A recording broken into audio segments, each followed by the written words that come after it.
Welcome back to the channel, team. Today I'm going to start working on the Mk3. You heard before in one of the other little snippets I have posted about the rattling in the throwout bearing, so I'm going to address that. I got to pull the transmission out, pull out the clutch, pressure plate, flywheel. I got all new stuff. I've throwout bearing, guide tube, the little shift fork, the little pivot fork.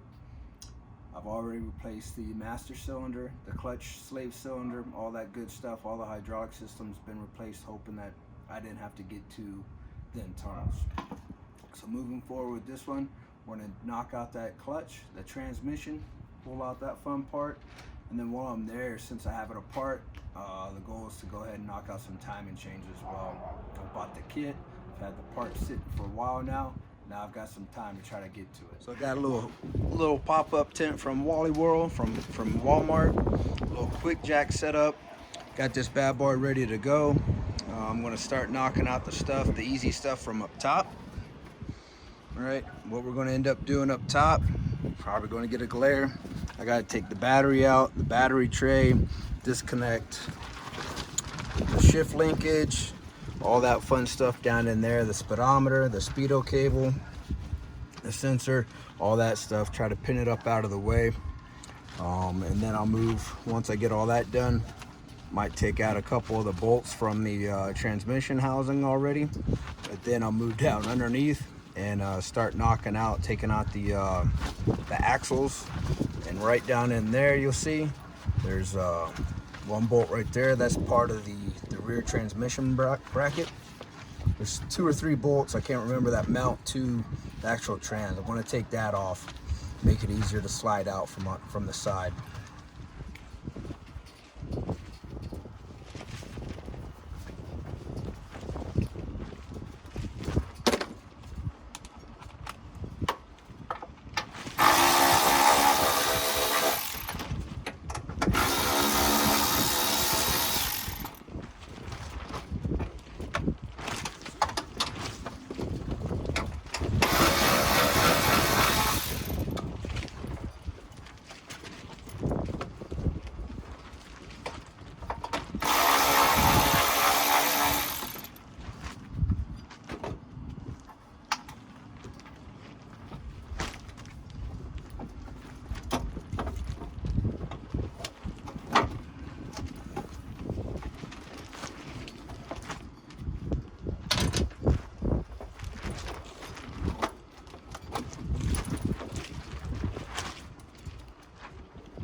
If I can, I like to put the bolts back in the holes that they came out of. That way I don't lose them. Other times, sometimes I'll use the magnetic tray to put them into.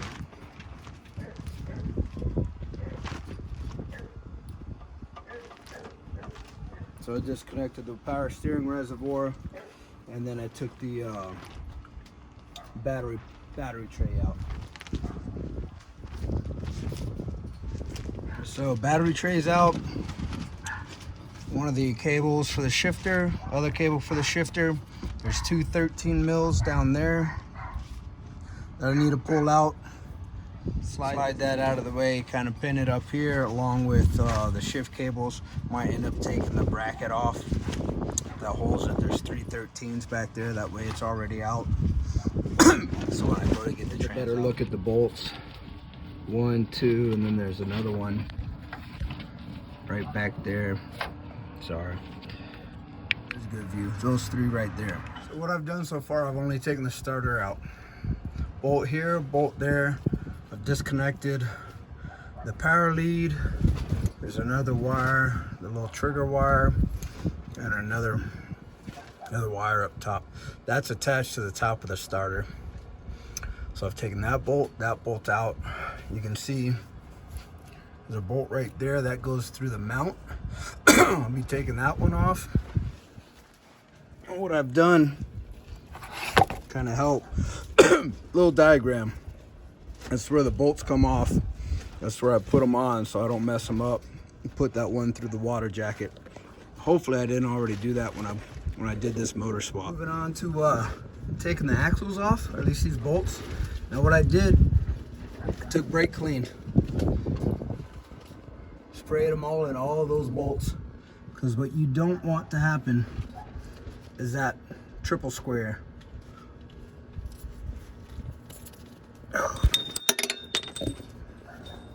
That triple square to strip those.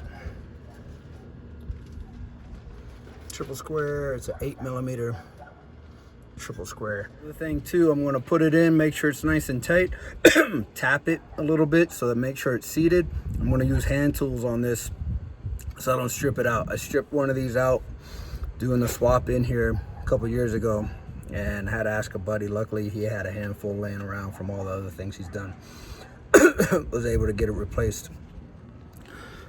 Also, I don't have anybody up there on the brakes, so using a screwdriver that I bent years ago to take out an airbag from a Cabrio, Mark 4, Mark 3.5, whatever, and I slid it in here to hold it so that I can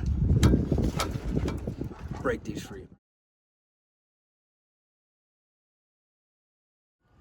All right, so I'm gonna do a little recap what I did yesterday. It got a little dark, so I ended up stopping, and today we had a good bit of water, good old thunderstorm, so another late start today. But I'll go ahead and recap on what I took out yesterday and the last couple of bolts I have left to do, try to get this trans out. So I took out the I think it's six bolts here to hold the axle in. Took out the 30mm nut and washer on the end so I can get the axle out, so I can clear up more space here to work with. Took the bottom nut and washer and all that stuff off of the sway bar from this side and the passenger side. The two bolts I have here to take off, this bottom one, that's for the trans to the block. That top one, that's from the trans to the front motor mount. And then that one all the way in there above that axle, that stub axle cup. Those are the last three I have to get this trans out.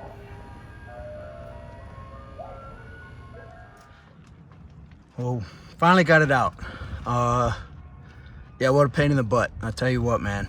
I've put them on the engine and dropped the whole engine and trans in together before and taken them out like that, but never just the trans by itself. It is a pain in the butt, man. I can't imagine what it's gonna be like when I go to put it back in. But here you can see the damage, the cause of what was going on. Right? This was rubbing. And I have a new one of these. This was rubbing. This was not attached down here anymore, right? Look how easy that is to pull off. So I don't know if that spring in there is bad, but let's go ahead and pull it off. So, a little bent, but I got new run of these little nubs, new spring, a new shift fork, new throwout bearing, and a new guide tube. And you'll see that's what it's been doing to the flywheel. So constantly rubbing against the flywheel until I slightly push the clutch in, then it'd go away. But it got real hard to shift into gears. So I probably should have done an inventory on all my parts before I pulled all this apart. I didn't think about doing a rear main seal or the upper intake manifold gasket. So I got to go through my bin of parts that I ordered for this thing and see if I've got everything back. For whatever reason, if someone says, hey, let's move to El Paso, don't do it, especially if you have allergies and you hate the dirt, the sand, the rocks, the 100-degree temperatures. Don't do it. I had to. Army told me, but not my place of choice. Quick inventory, not too bad. Only thing I'm missing that I didn't think of is upper intake manifold gasket, right? With the oil pan gasket, because I'll be doing that a little bit later. Sealant for the timing chain covers. All of the flywheel hardware, upper, lower, timing chains. All the new bolts. I don't know what that little rubber gasket's in there for. All the new bolts, all that stuff. Tensioner, all that good stuff for timing chains, along with the guides. Right there. Throw out bearing bolts. Throw out bearing guide tube. Paddle. The 2 axle shaft seals, axle seals for the trans, and rear main seal. And the rubber upper intake manifold. I mean, valve cover gasket. Probably already said that. Oil pan. So I've got a lot of other maintenance stuff I'm going to be doing too, but not bad. I've got everything I'm going to need. And flywheel, clutch, all that other stuff is in there. Brake rotors, ball joints, I think, or I think that's for the sway bar bushings. So next step, where is it? Take these, I want to say they're 10 mil. All these off, so I can pull the flywheel, the pressure plate. There's actually something stuck right there, something kind of loose. So that was right, well, there we go. Look like a rivet of some sort. So the pressure plate probably failed too. So we'll get that off next. Pull the clutch disc down and then work on the bolts for the flywheel. Here we go. A little bit of the carnage. A lot of heat cycle on that, but look at this. Just say that one of the rivets were bad. Well, it looks like this one and this one both were bad. I can't remember if this was new or used when I put it in. I want to say new, but I also want to say when I did it, I was on a budget. So it may have been used. The clutch disc was new. I know that much, right? And the flywheel, well, the flywheel was a good old 3M angle grinder resurface job. So yeah, that kind of makes sense on why that looks like that. Straight garbage. All right, so I have this other tool here. All right, I bought this when I was doing the swap initially, or maybe I bought it when I did my Mark II VR. I don't remember, but it's got a number. It is a VW 558. You can kind of see it, kind of not. Damn son. But put that in part of the block, and I just happen to have it lined up just right. It went on that little tab for the flywheel. Otherwise, you can use a bolt for the pressure plate and hold it in place. On to another day. All right, I'm only working a couple hours a day on this. Throughout the day, it's hot. I'm running some errands. You know, good old El Paso, as I've mentioned before. But right now, what I'm going to start doing is I'm going to take apart. I'm going to put the front end into service mode. Did a Euro front end. Right, Euro rad support, so I can get these fancy E-codes to sit 100% proper. I won't do that again. I'll stay with the NA front bumper, rad support, all that stuff. It's cool. It's, you know, Euro correct and whatnot, but at the same time, working with the North American, the US spec stuff's a lot easier. Condenser, radiators all bolted right into this thing. But what I'm going to do, I'm going to show you is I put it in a service mode just like you do with Mark IVs and any of the other newer model cars that have the single rad support. So what it is, we had a 10 mil and a 10 mil, right? Took those off. Took these two 13 mils off. This is a M8 times 1.25 is a thread pitch, right? Just got longer bolts. Same thing. Put them in there, right into where the bumpers, the rebar bolts in, and now you can pull this out a little bit because I've got to get to That, and then there's a bolt underneath. There's bolts underneath to get to the lower part of this intake manifold. So I can take this off, valve cover off, pull this out of the way, move all that out, maneuver all this stuff over here so I can get to the timing chain section. Each time I start digging into this, man, I wish I just had the money to pay somebody, you know. But we're gonna knock it out, get the timing change done, which I should have done when I did the motor swap, and get the clutch done up. All right, so I'm gonna start taking apart these connectors. Nice little clip pinch type deals.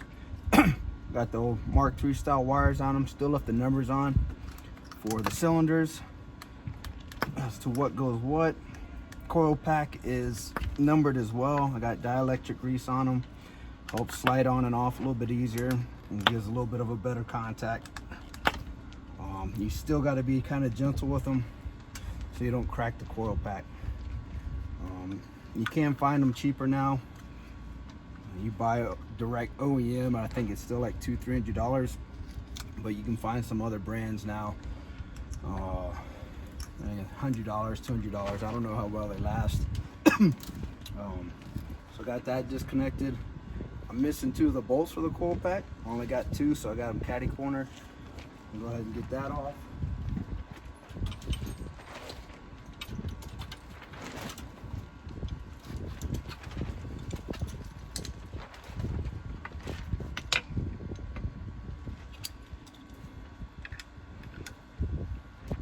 They're at M5.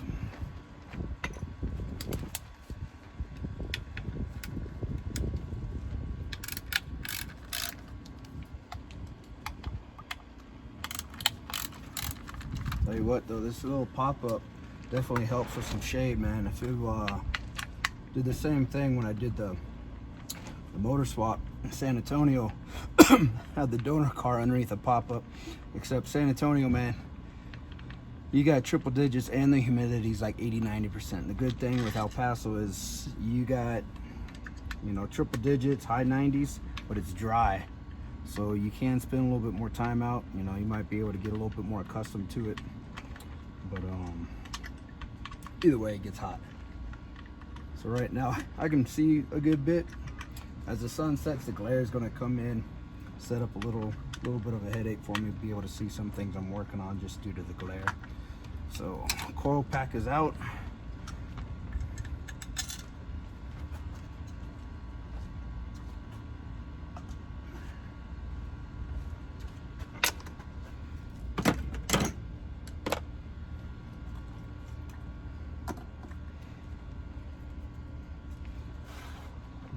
Disconnect the throttle cable. Throttle body's going to come out.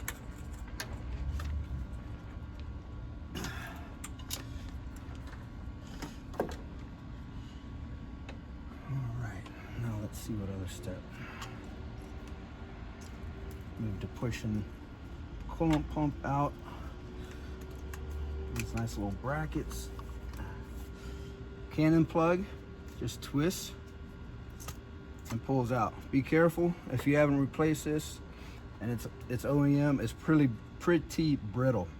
I ended up replacing it, actually the locking color, because I couldn't get a good seal, a good tight fit on here, and it was throwing a cam sensor code on it, and it was zip tied on, man. It was awesome. It was zip tied on.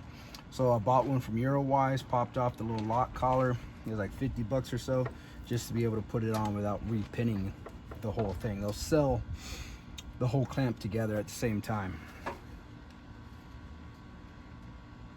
And to keep from boring you, I'm gonna go ahead and knock some of this out, and I'll back brief you what I did.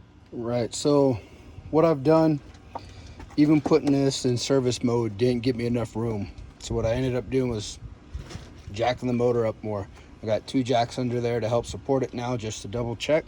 But I ended up angling the jack under there more, different angle, get it to rise up so that I can get to those bottom bolts. I let it drop back down and secured it now. The intake manifold is off. As you can see, I've got some shop towels in there to keep anything from falling in the cylinders. Valve cover is off. I bought these fancy little black Allen key ones, So they've all rusted up since I did this swap about 4 or 5 years ago. So I'm going to end up buying a couple more new ones of these just to pretty them up. And also, these are the original ones from when I had this powder coated, but I took these through a wire wheel, cleaned them all up, and now they're rusting out. A little old. This one is a little rounded out, so I'm going to end up replacing those too. So next step, right, I got all this stuff out of the way the best I can. I can work around that.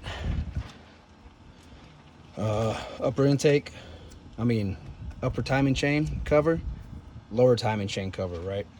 These are Allen keys, and the bottom ones are just regular old hex heads. I want to say they're 10 mils. These are 5 mils. So I get around to that.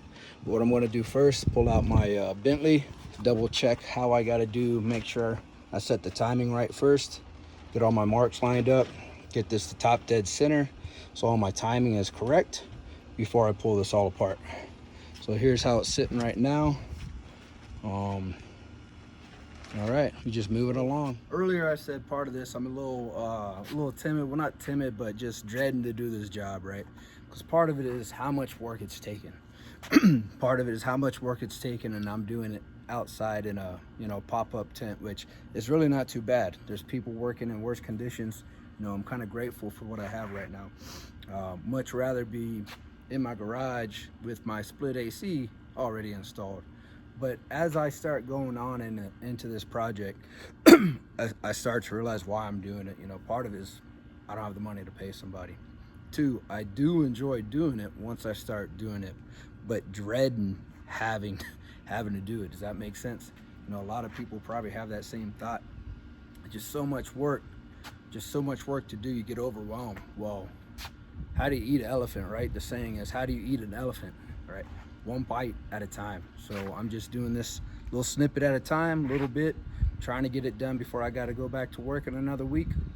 But hopefully I do. If not, I just keep grinding at it, taking one little nibble at a time. So as I mentioned, I'm going to stop, take a look at my Bentley, see how I got to set this timing right. And I started freaking out for a second, trying to figure out, okay, where did I set my Bentley in this big old mess? Well, evidently, I planned this out earlier. I do things and don't even realize. Boom, Mk3 and Mk2. So I'll pull that out, check out and see how I'm going to do this timing, set the timing right, make sure I got all my marks right, get all my torque specs when I got to put this back together. Try to knock out the timing tonight, and then get into the clutch tomorrow, paint up the trans, fix up, I got another part I got to do, put into the transmission I haven't mentioned yet. But I think what I'm going to do is I'm going to end this video here. It's kind of dragged out a good bit. I don't want to bore you guys. So the next video I got coming out will be picking up where I left off here, getting into doing the timing and getting the clutch back. Thanks for checking out the channel. Thanks for taking time out of your day to watch my little video. Like, subscribe, and also share it if you think someone else can benefit from this